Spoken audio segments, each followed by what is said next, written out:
I know there'll be some absolute wisdom come out of this forum, as there is every single month. Hello. Good to see you.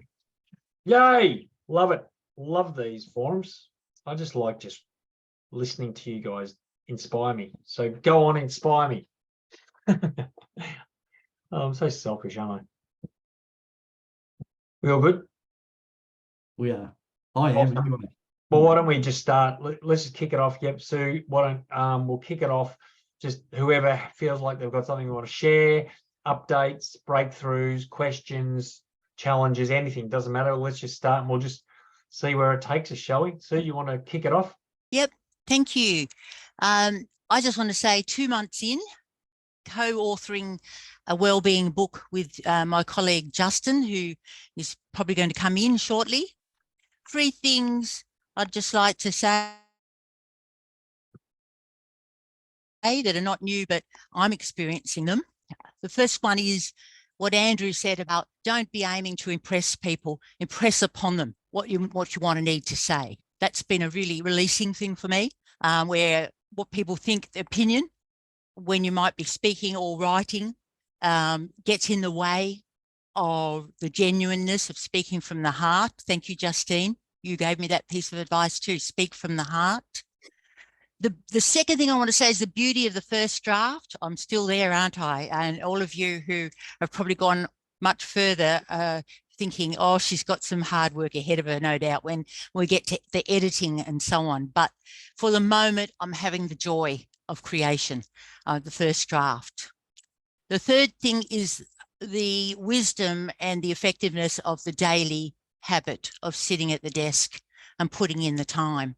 I do it with a minimum of words, sometimes do more, sometimes barely get there. But having put myself in the space each day, I also, because I'm visual, I print off what I did that day and put it in the folder, and it's growing before my eyes. So it's probably easy to underestimate, Andrew, what you do. But what you've done is somehow flick the switch where writing in the bogey of, oh my gosh, writing a book stuff. I'm just having fun now. Forget that bit. Have a go. That's awesome, Sue. My contribution. So that's, I think we could end it there. Honestly, I mean, really, if you were to take away those 3 things that Sue just said and apply it, I think you've pretty much nailed it. What did you said the joy, the joy of first draft. Yep. Just enjoy it. Wow, what a powerful, you don't realize what a powerful thing you've just said there. Because I think we do go, oh, I've got to get this first draft written and I've got to write, but just enjoy the creation of it and just touching it every day and just putting yourself in that space and yeah. Thank you, Andrew. It's like, do I have something to say? If not, why am I bothering writing a book? Yeah, I do. And do I want to share it? Do I want to communicate it clearly? Yes, I do.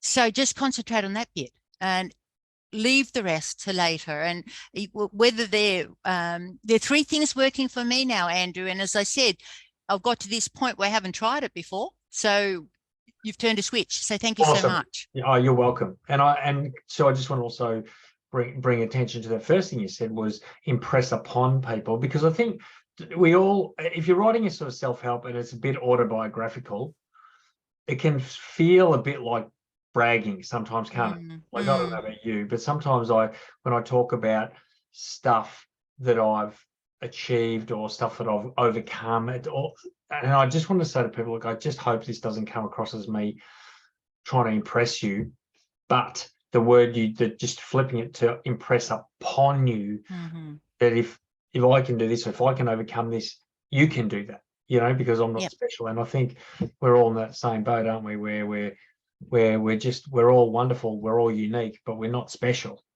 I mean, we're special, but you know what I'm saying? You understand what I mean? We're special, but we're not, any more special than anyone else on the planet. We can't, we don't have special talents that allow us to become authors where other people don't have that or overcome. We all got it. And this is exempling.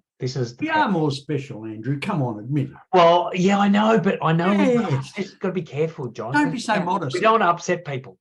I know this group of people is the most special people on the planet. Well, I know we've got to keep it under our hat because we don't upset people. who are misguided. Anyway, so that was a wonderful beginning. So thank Yeah. you for sharing. Can that. could I just add one more, the be special one, John? For me, thinking I needed to be special was probably an inhibitor. And in that sense, I follow what Andrew is saying, that I didn't need to be special, but I just had learnt a few things along the way and thought maybe someone else might benefit if I put them down clearly.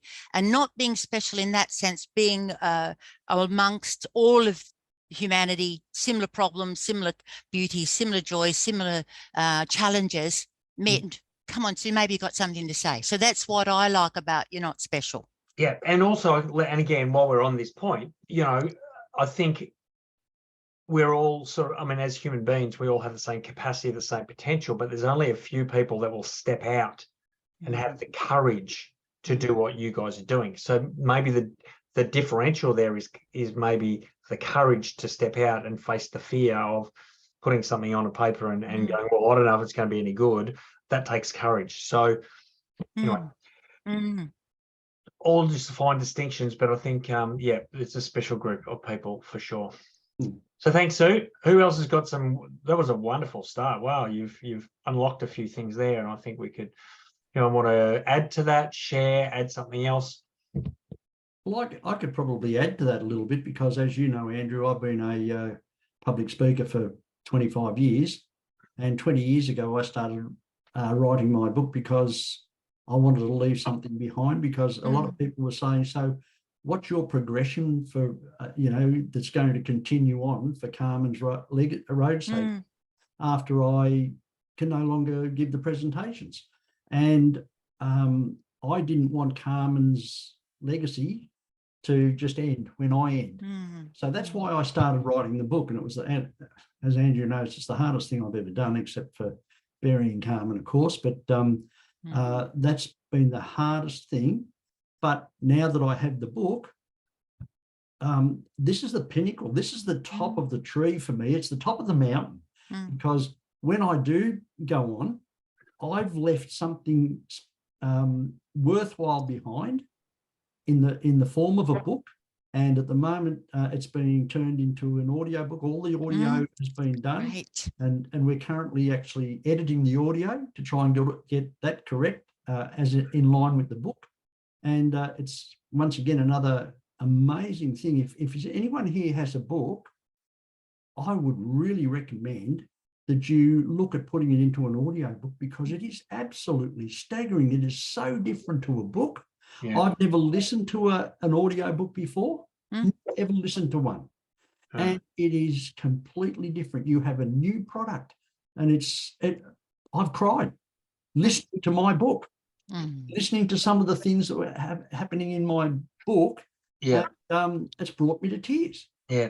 That's how powerful. Because you're the listener, you're receiving rather than the giver, aren't you? It's the spoken word, Andrew, that has now, your book has turned from words into a spoken word, and it's amazing.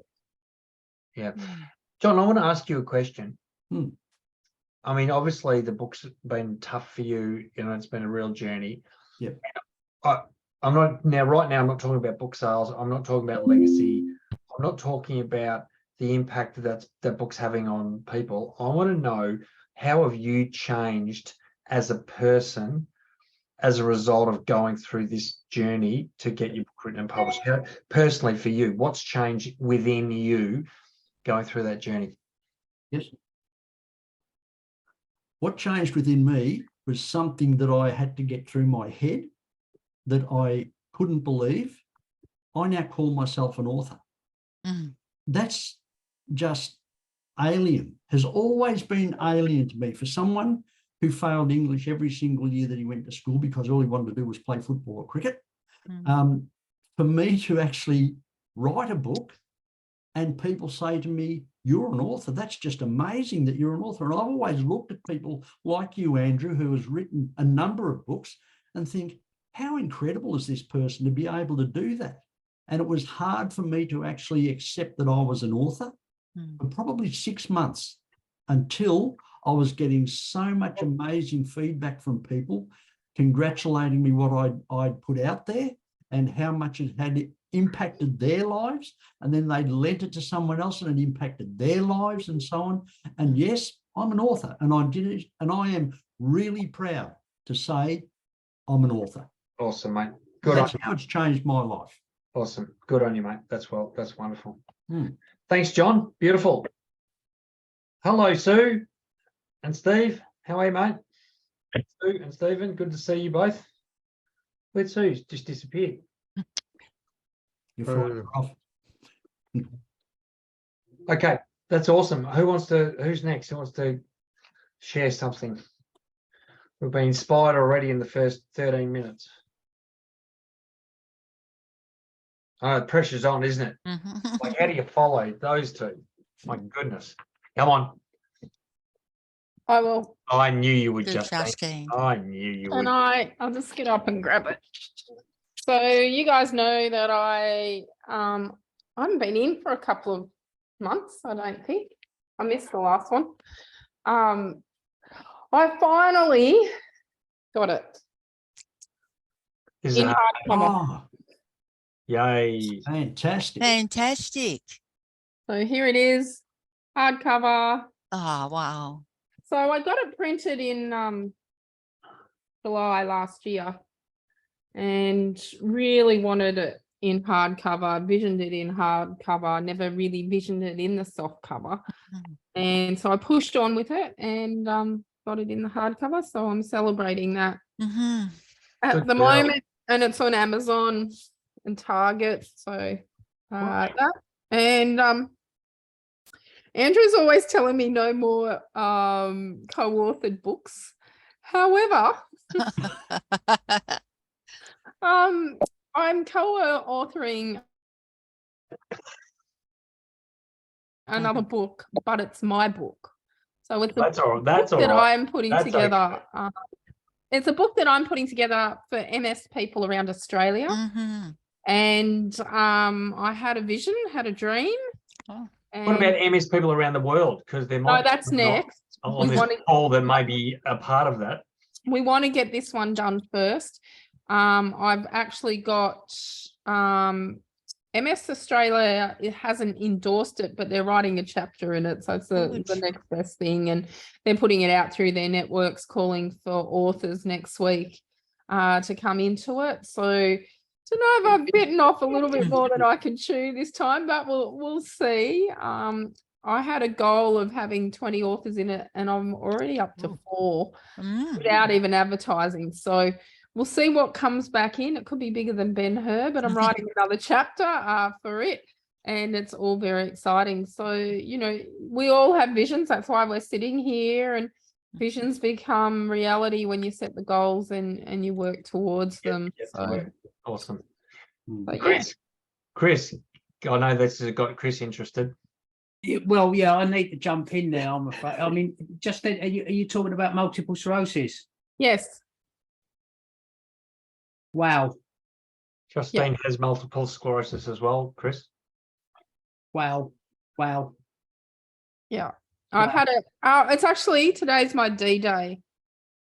So I was diagnosed 12 years ago today. 21 years for me. Wow. Yeah. And I now talk about really that I've now got the key of the door to health, really. Happy birthday for your health. Yeah. Well, wow. Yeah. I'd love And, to- you know, I was told 12 years ago today, oh no, actually it was 12 years next month, that I'd never be able to work again. Yeah, So- they do give you some really dodgy, negative messages, don't they? Yeah. So, and that comes back to, you know, that was their false belief, not my false belief. And as a journey of an author as well, can I just say, be very careful who you show your first draft to. I agree. Because you will get some negative feedback, but that's their belief, not your belief. All right. You just got to keep believing in what you're writing, what you're doing, and hand it to someone outside of your family and friends that can then give you an honest opinion in your book and give you direction on it. And Andrew being the best person to do that, because you know, someone else's false belief can stop you following your dreams. Can And it destroy. only takes one sentence from them. Yeah, Destroy you. Yeah. Yeah, it can. And like, thank you for saying that, Justine, because I think people are so quick to go, I finished my first draft, I'm going to hand it out to 3-5 people and get their opinions. Well, you know what happens when you ask for someone's opinion? You know what you get? You get their opinion. Yeah. And the question is it the opinion that's most important? So it's very, you've got to be very, that's a great point, Justine, be very, very careful who you hand that book to read. Yeah. And, you know, keep it close knit until you've finished it. Yeah, I agree. Share with Andrew. That's why we're all here. Share with Andrew. But yeah, don't let anyone read it. Say, no, you can buy it when it's published. You can wait until it's published to buy it and build up the enthusiasm from the book. Then rather than, oh, I just finished another chapter. Do you want to have a read? Yeah, no, don't do Which that. we're all tempted to do because we're looking for validation. Trust Like when we've yourself. written it. Trust Yeah, yourself. Trust yourself. That's awesome, Justine. Congrats on everything. Oh, and I'm celebrating. I've just finished the 3rd draft on my new children's book. Yay! As always, Good. like ticking boxes and hitting goals, Which and is it's a book makes that us all feel really inadequate, doesn't she? which is a book that I'm writing and illustrating for River's Gift. Do you guys know River's Gift? No. So River was a little boy who died at about 178 days old from cot death. So River's Gift is all about SIDS. Yeah. Oh, yeah. And I'm writing a book about hope. Oh, good on you. Awesome. Mm. Good on you, Justine. That's wonderful. Enough from me. Good on you. Well, it's always inspiring when we hear you speak. So well done. Hello, Sue. Good to see you. And hello, Joe. Latecomers. We're good to see you. So who wants to share something else? Anyone got some good news? Bad news? Any news? I have some good news, Andrew. You have some good news? Well, we like good news. I met with Road Safety Australia, the minister in Canberra 3 weeks ago, and they are going to provide me with a, what do you call it when they give you funding? It's a you have to apply a grant. Oh, yeah. They said They're going to give you money, basically. yeah, that's right. They said, and they're dedicating a person to the grant to help me get it completed, and I'm looking at running an 80 school secondary school pilot program next year in 2024, and I'm aiming it at year 10 students. My book. Yep. And in the 1st of December last year, there were 328,000 year 10 students in Australia. No student in Australia gets taught road safety. And at the moment in Victoria, there have been 73 deaths in the first 68 days of 2000. Just in Victoria. Just in Victoria. That's more than 1 death a day. Last year, the total deaths in Victoria were 268. We're looking at 365 if they keep going the way they're going. And the response I received from the minister and her committee, well, one of the questions that I received was from her, she said, well, what about the 40-year-olds? You're only aiming at year 10s. I said, that was your job 20 years ago. I said, my job is to start the process. You've started nothing in education. And I said, we have a process now where we can put it in place. And their response was the education system won't go for it. So we're, I'm going to run the pilot program. That's awesome, mate. I'm not going to be put off with that. And the schools are jumping at it. It's a 1-term education with Carmen's Legacy as the text. As the text, and also the audio book. Audio book will be played for 4 days. It goes for 4 hours. The audio book, so 1 hour each day, and then the road safety Australia will fund this book into the hand of every single student in Australia and every single teacher. Wow, that's incredible. Now, John, Yes. I just want to make this point to every single person. I mean, that's incredible. Like, wow. John has been a public speaker for 25 years. Yeah. So Carmen was killed how long ago now, John? 27 years ago. 27 years ago. He lost his 18-year-old daughter Yep. in a car crash. Okay. So John has been on this path to spread the message of road safety, to save lives for 25 years. Now, he's done an amazing job. So leading up to the point where he published his book, John, how many schools had you spoken at? How many students had you spoken to?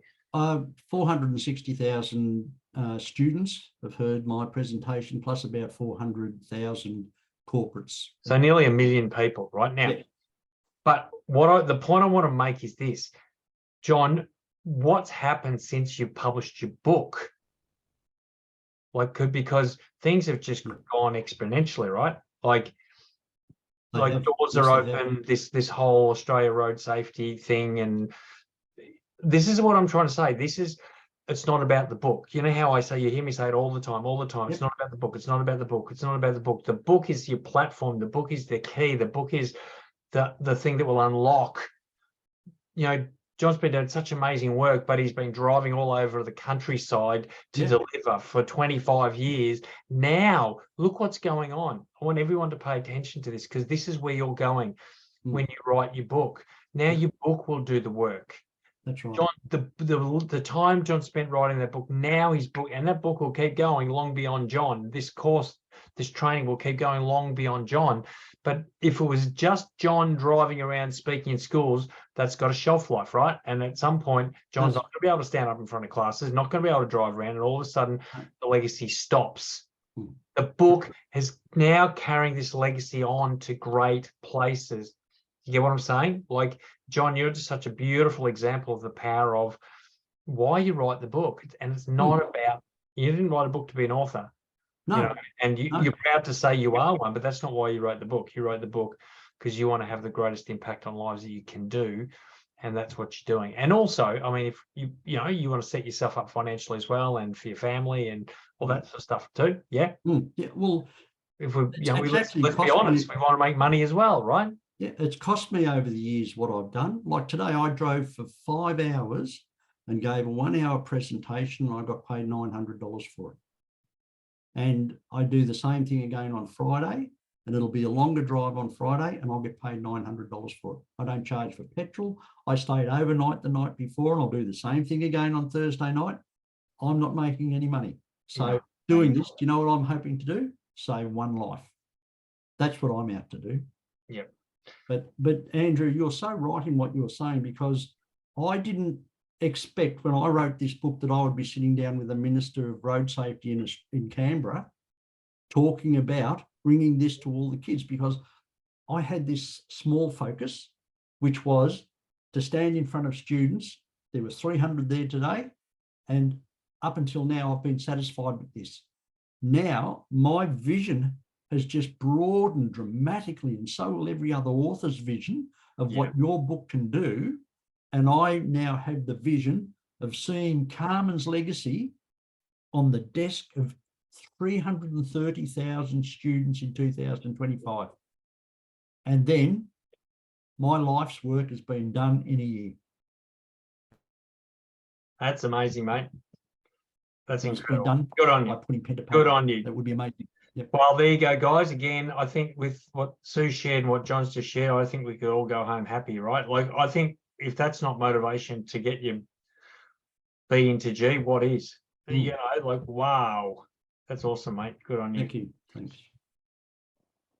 Anyone else want to share or comment or add? Joe?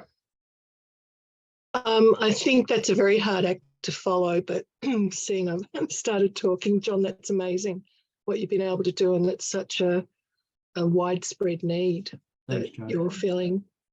And I made a comment before, I'm pretty sure my son had some road safety training, but I think it was like only 1 or 2 lectures after hours at night. Okay. And certainly wasn't part of the curriculum during the day lessons, just a small lecture theatre. And I think they were just kids from his year. And certainly in memory of when he was at school, year 9 seemed to be almost a total waste. So I don't know if you're aiming at a particular age group, but year 9's coming up to that age, they start learning to drive. The year 10 my it is, isn't it, memory of it is we paid a lot of money for not a lot of education in year 9. No. Well, it's year 10 that I'm aiming at. That's where most of the students are learning to drive. Okay. And a lot of these students at that age they just flit off. They're not there mentally. Yeah. So it's why they don't do much in year 9 either. All the hormones kick in and they get completely distracted and the brain's not working the same. That's right. But in terms of what Andrew was then following on with and like the exponential growth available from the book, I think I mentioned in a previous forum that I've got, I don't want to say waylaid, I've redirected my attention to writing a program it's psychologically based, but I don't want to go into too much detail about it. I missed part of what Justine was saying. Sorry, I was late. I was actually in someone else's webinar and thought, no, I'd rather come over here. But it hadn't actually occurred to me with such great strength of intent that it would actually help the program for me to finish and adapt and then finish the book I've already started. And my colleague I'm writing the program with might end up as a co-author on a book that's sort of 90% finished, but I think it would potentially then help attract people into the program. And I guess using springboards in a way. It's like, can you use the book to springboard something else? So mine's related to a health issue. And it'd be good to be able to attract people to either buy the book and come to the program, or even if they just buy the book, they would hopefully still get something out of that. That's all, Andrew. That's great, Jo. Thank you. And I'm glad you got that message from John, because the book, I always say, put the book first before your program, before you're speaking, because that's the thing that's going to most spread your message and help you to leverage those other things. But it's easy to put the book off, isn't it? Because a book takes time, and then you've got to write it, and you've got to edit it, and you've got to publish it. And wait. Well, we were actually talking about the book last week as a thing to bring into the program. But I think John's example, even as a case study, gives more, oomph to that as a concept. So just a little bit of oomph. Yeah. I don't think oomph is the right word, Jo. I think you can come up with maybe foomph, but we won't say what the F. I think oomph is a pretty correct good spelling for that. Oomph, OOMPH. But I think that I was actually talking to the graphic artist who I've started talking to about tidying up logos and things. And I said, it's got to work on the stationery, the logo, the business cards, the app, the book, everything. And Jo? Sorry? Book first. Book first, you reckon? Okay. No, not I reckon. I know. Book first. Everyone got it? Book first. Yeah, book first. I wouldn't be doing what I'm doing at the moment, Andrew, without the book in my hand. It's true. Absolutely. It's true. I did tell people a little while ago, if you have a book, I have another meeting with Probus again. And I've already had one this year. And if you're an author, I'm telling you, every Probus, and there's Probus people in everybody's area. In Ballarat, can you believe there's 28 Probus groups? But I've just been booked by one in Geelong because they hear about the speakers. And come visit me when you're in Geelong. I mean, you got lots of people to visit in Geelong. Justine, Terry, I could give you the date in Geelong, yes. Yeah. You have a party. Leopold Probus I'm speaking at. Yeah. I've spoken at a few Probus in Geelong and Zonta as well. There's lots of Zonta. Have you taken your book along? Which book? Oh, well, whichever one. I do. I take them out and I sit them on the table at the end. I take merchandise wherever I go. Yeah, I sold 68 at the Buninyong Probus group, and there were only 52 people there. How much is your book selling for, John? Because they're $20. $20. But I mean, they're all grandparents of progress. And you know what they're scared of? What I'm scared of, losing one of my grandchildren to the roads. We are all scared stiff of what's happening on our roads. And if I lost a grandchild to the roads, I don't know what I'd do. Well, let's not, we won't even go there, John. No, but Let's not go there. Probus is a great opportunity for everybody. Yeah. Okay. Well, again, leverage. The book is leverage. It's incredible leverage. It is. Yeah. For everything you want. Yeah.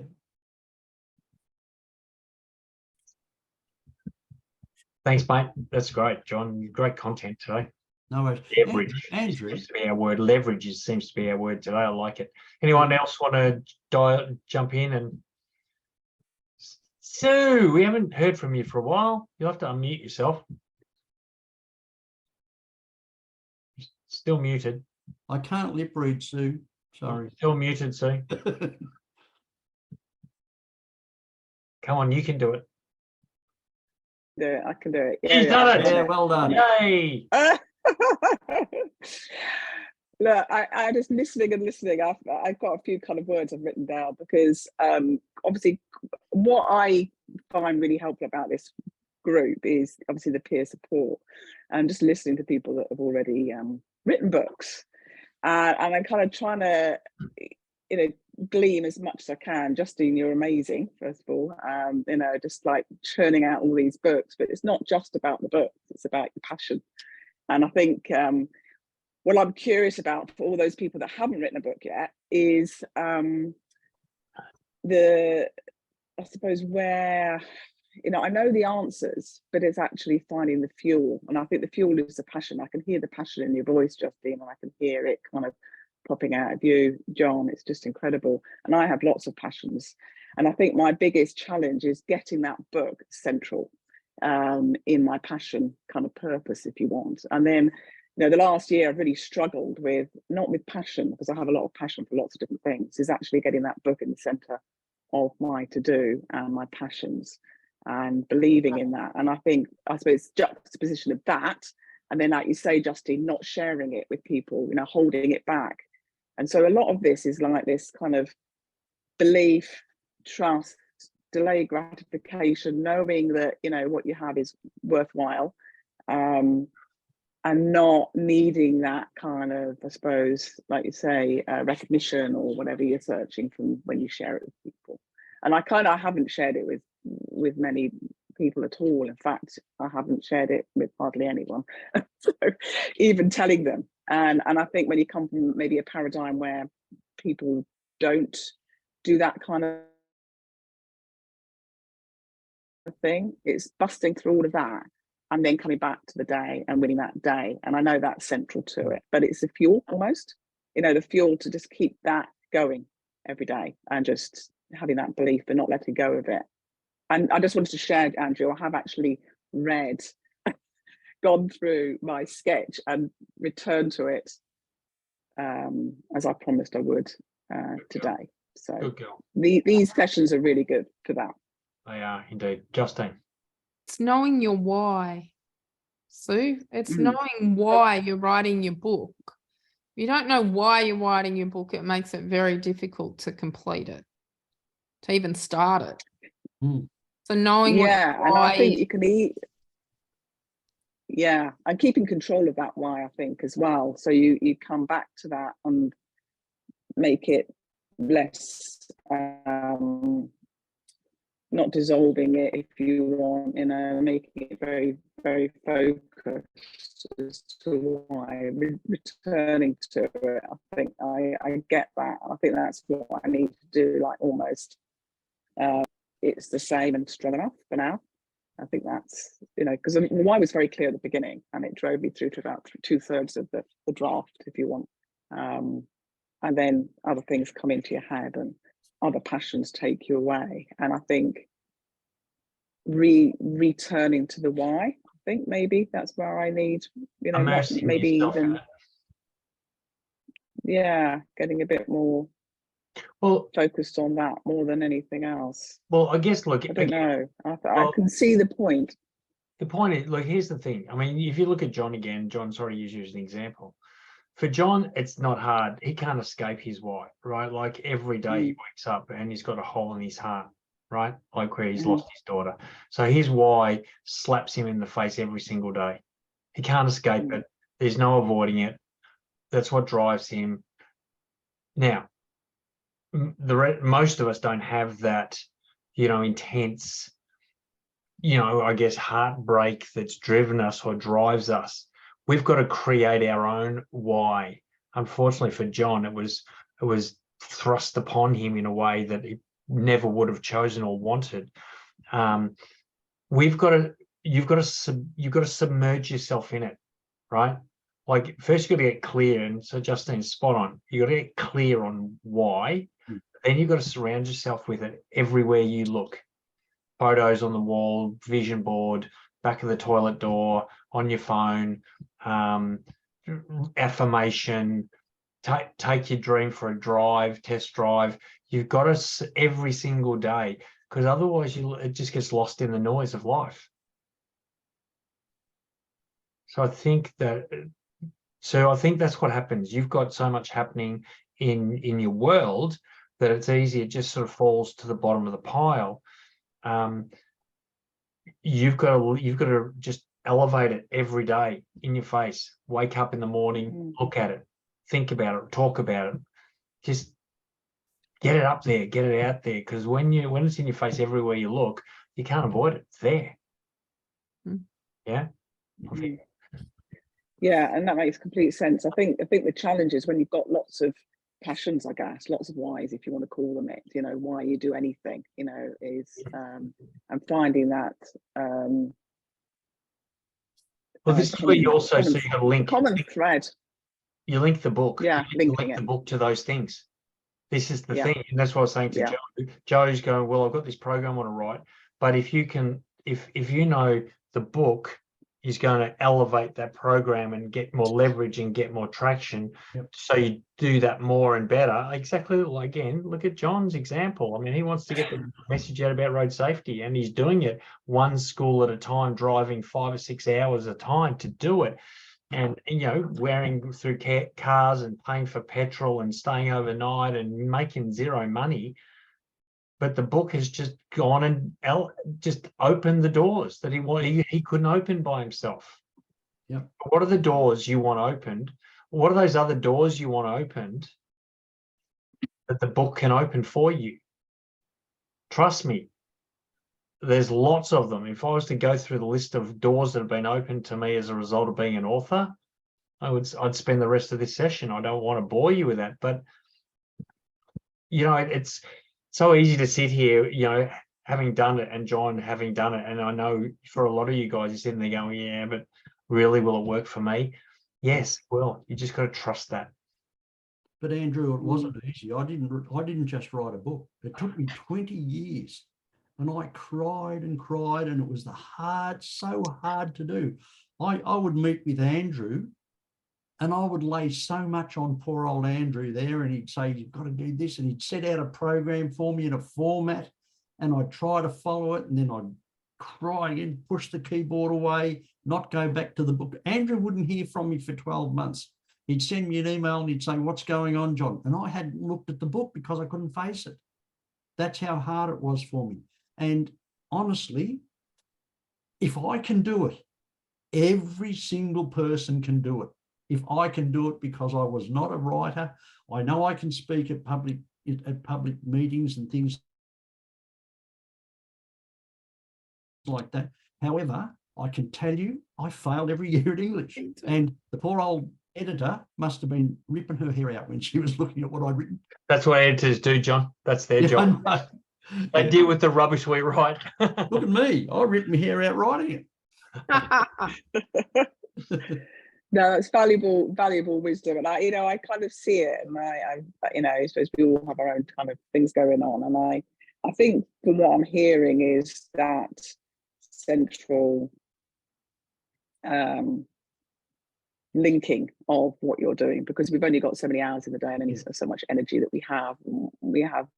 Things come up to take priority, and I think it's getting that really clear, and so you're So it's decluttering it a little bit, isn't it? So you've just got that clarity about the why, and the linking it to the other passions that you have. And there is a link. Yeah, I can see it, but it's not that clear. And I think that's probably the job I need to do. Can I say there's another thing But too? John, yeah, I mean, brilliant. And I think also, you know, I'm sure you didn't start with anything, like you say, it's been a journey for yourself. And a lot of the stuff that we're writing may well be exactly the same for everyone. And I think when you're at the beginning stages, you're kind of almost in the journey. So it's actually very, you know, you don't want to kind of get ahead of yourself and try and create this huge big mountain before you haven't even stepped the first step. So there's a certain amount of years to get on with it as well. So a certain amount of just knowing, believing in the process and all those kind of things, you know. The thing is, I know a lot of this stuff. That's where Andrew came in for me. Andrew set me on, put the process together for me. And I had no idea what process there was to read a book, because I've actually got short-term memory problems from my car accident, which I had 2 years before we lost Carmen. And I don't read books. And I can watch the same movie 3 or 4 times and don't even know I've seen it. It's sensational. You should have my head. And but what I will say to you is never, ever give up. And I felt like I was giving up, but I felt like I was giving up on Carmen. I had another reason not to give up, and that was not to give up on my daughter, because she had a message to put out there. And I'm saying to you, don't ever give up on yourself, because you are someone special. If you're writing a book, if you've started to write a book, you have got something to say, so never give up on yourself. I'm superfluous. Sorry? I'm superfluous. You don't need it. You guys are, no, John, it's amazing. Please don't apologise. I want to hear more of it. Yeah. So we've had a few people do lots of talking. We have a few people we haven't heard from. Is there anyone that we haven't heard from? Because we've only got 15 minutes left. Anyone else want to share, ask a question, comment? I'd like to make one, if that's okay.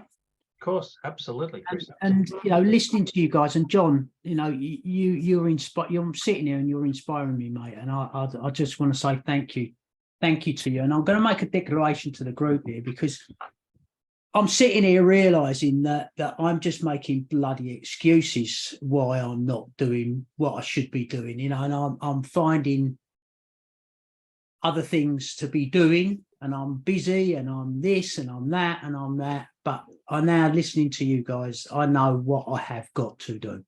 So I'm going to make a declaration to you. I'm going to get on with it. Okay. Thank you. Yay. That's brilliant. Good on you. That's what we like to hear. That's awesome. Good on you, Chris. And look, mate, Chris, just so you know, we all make excuses. Every single one of us. We all find things to distract us, don't we? All of us. We find good distractions too. Like, and have you ever heard of noble distractions? There's a book, I can't remember what the book's called, and it talks about noble distractions. Like it sounds so noble that it can't be, you know, it's got to be the right thing to do. This noble distraction, because I've got to, you know, do something for my wife, or I've got to, you know, it's a noble distraction. It's still an excuse. That's great. We all do it, don't we? Is there anyone that doesn't? We want to hear from you. No, we all do. So good on you. I'd like to hear from Jean. Jean, you've hardly said. There you go, Jean. I've been sitting here for what, 3 or 4 times. Yes. Jean, are you writing a book at the moment, or have you? I have started a book. Yes. Good girl. That's great. Yes. That's terrific. Yeah. I've also been doing SEO articles, which I use as my distraction excuse. Yes. A noble distraction. Yes. That's it. Because it brings in easy money. So so I use that as my writing time instead of focusing on my book. I use it for my articles. So Sue, what you said was actually really, really impactful. The multi-passion. I mean, I don't just do writing. I'm a life coach, as well as doing wooden furniture refurbishments. So all of those things bring in money. And Andrew, you mentioned money, and it's a big thing. As a as a single parent, definitely. So this session has really helped me with my why, and That's awesome. to get focused back on that, why we need to do it, and stop using all excuses. I'll Well, the read bottom you. line is, Jean, we can always fit it all in. I mean, can't we? Like, Yeah. you can still write your articles and make 100%. money. You can still you can still be a great mum, and you can write your book at the same time. I mean, 100%. there's 24 hours in the day, and if you can't find the time, it means we need to scrutinize how you're spending your time. Yeah, get off social media. Well, that'd be not a bad first step, eh? 100%. I'm on TikTok now. Oh, I I'm can't. 72 years old and I've just got on TikTok. How cool Good is on that? you, mate. Good on you. That's a great place to push your book. Well, apparently I'm trying to work out how you do it, but I will. Yes. Yeah, that's awesome. Hmm. Awesome. Well, we've got 10 minutes to go, so I'm just gonna do a little bit of a promo, because I think Jean was at the session I did yesterday for the retreat that's coming up in Bali, and I just wanted to let you guys know. I mean, I think most of you know, you've seen, haven't you? You've seen the stuff I've sent out. On now, so we're doing another info session on Saturday. That's obviously Melbourne, Australia time at 11 a.m, which is not going to work for the Europeans. I think that's going to be stupid o'clock. So, but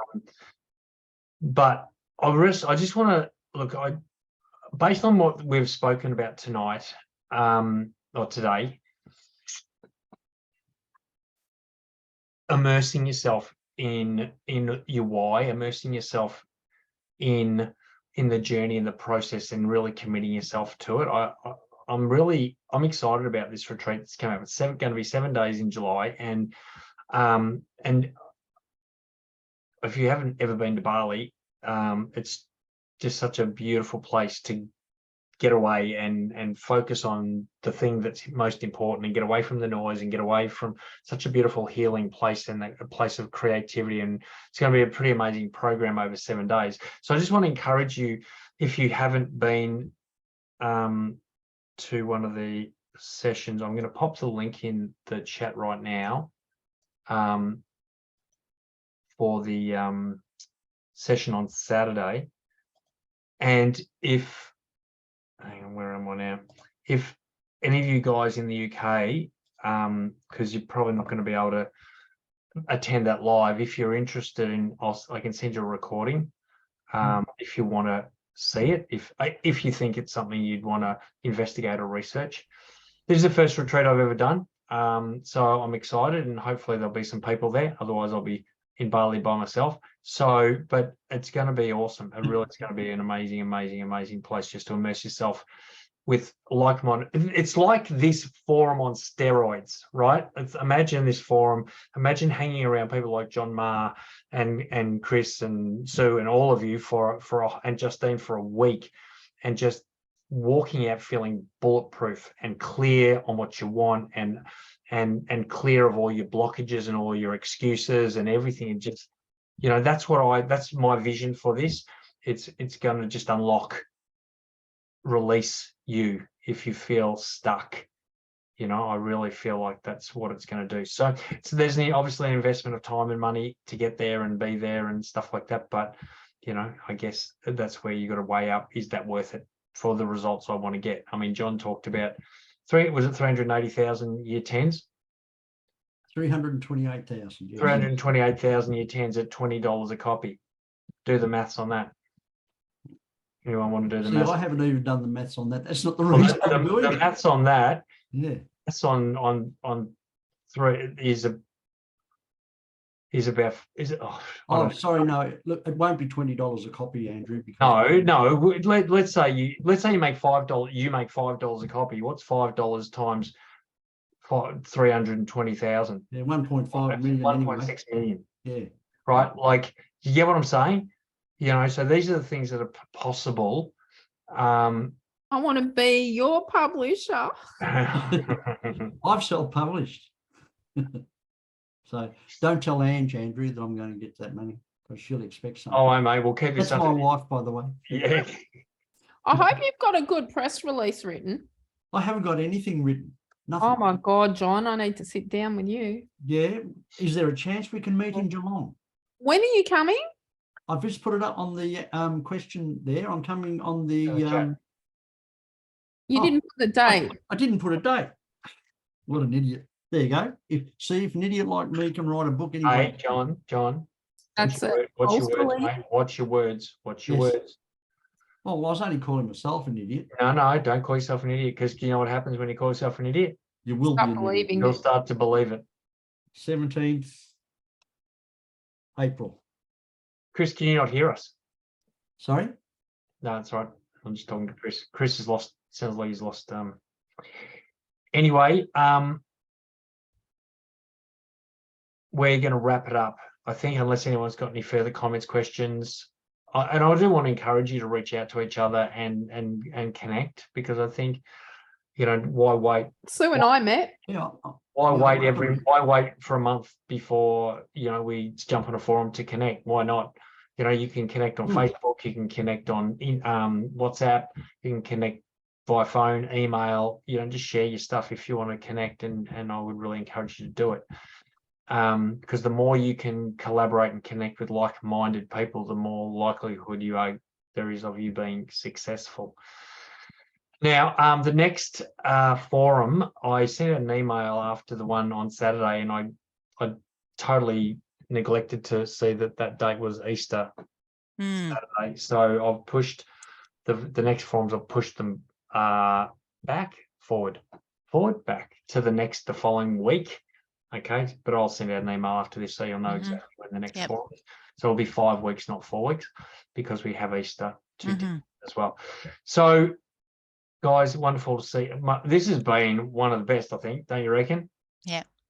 I reckon this has been one of the best in terms of what we've heard, and who, you know, started off beautifully by you, Sue, and then John and Justine, and everyone that shared, and Joe, and everyone that shared it. I think we've all got something from. It's been an absolute feast. So thanks everyone, and hopefully I might see some of you on Saturday morning for the info session about the retreat. And if you've got any questions or you want to chat, obviously you know where I am. So have a beautiful evening, have a wonderful day, and look forward to seeing you all really, really soon. Thanks, Andrew. Thank you.